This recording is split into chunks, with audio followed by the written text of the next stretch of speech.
evidence.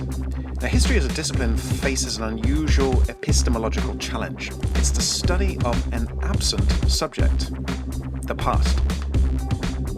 Of course, the past is no longer with us. We cannot access the real past to check whether we're writing a true account of it or not. And historians address these challenges using evidence. History is an evidence-based discipline. The key to studying the past is the traces of it that are left behind. History is ultimately based on critical reasoning about evidence and debates over what counts as evidence. Some of the sources they refer to as primary evidence. What is this?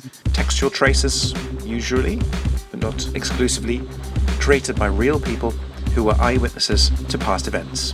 Historians always try to evaluate these sources critically.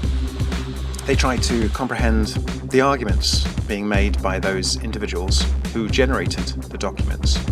What is it that they are trying to convey? What points are they trying to make?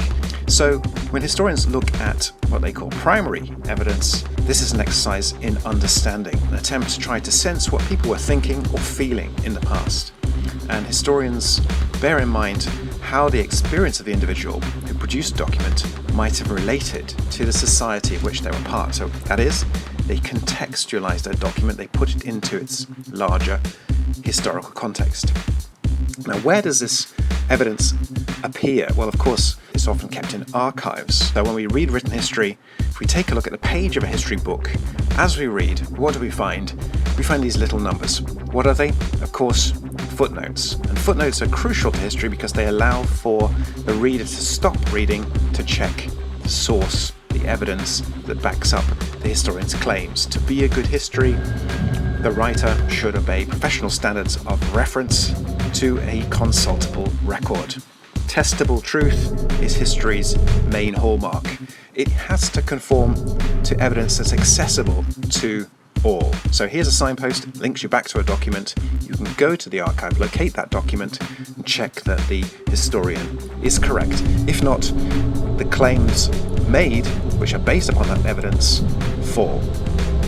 Now, the second type of evidence historians use is called secondary evidence. This is not generated by eyewitnesses to the events, but actually other historians in the present day. We don't only evaluate the voices of those from the past, but also those in the present.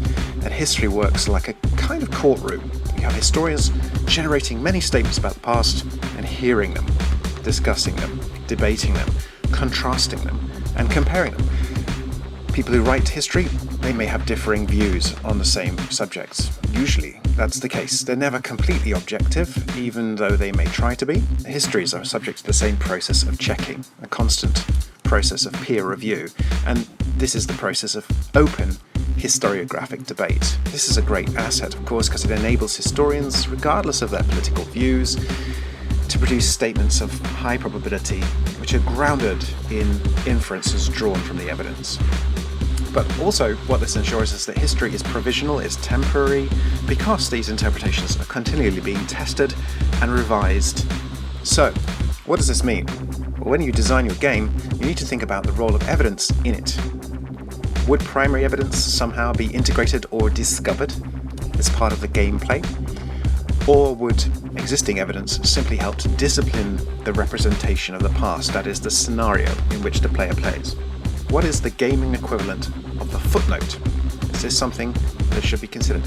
How could a game or the narrative of the past that it creates be made checkable?